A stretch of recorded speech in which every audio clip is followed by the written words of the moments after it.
বলছি দাদা এখানে কোনো খাওয়ার দোকান আছে? খাওয়ার দোকান? ওই দিকে আছে। বলছি আমি তো জানি না, তুমি কি নিয়ে যাবে? চলো।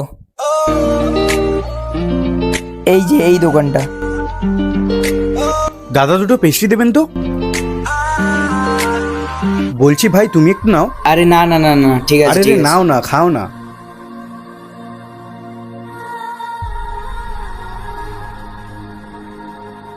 আপনার চোখে কি একটা লেগে আছে না? দাঁড়ান দাঁড়ান, আমি মুছে দিচ্ছি। দাদা থ্যাংক ইউ সো মাচ তোমাকে খাওয়ানোর জন্য। পরের দিন। ভাই জানিস তো তোর একটা ভিডিও ভাইরাল হয়ে গেছে। ভাইরাল কি ভিডিও? দেখবি? এই দেখ।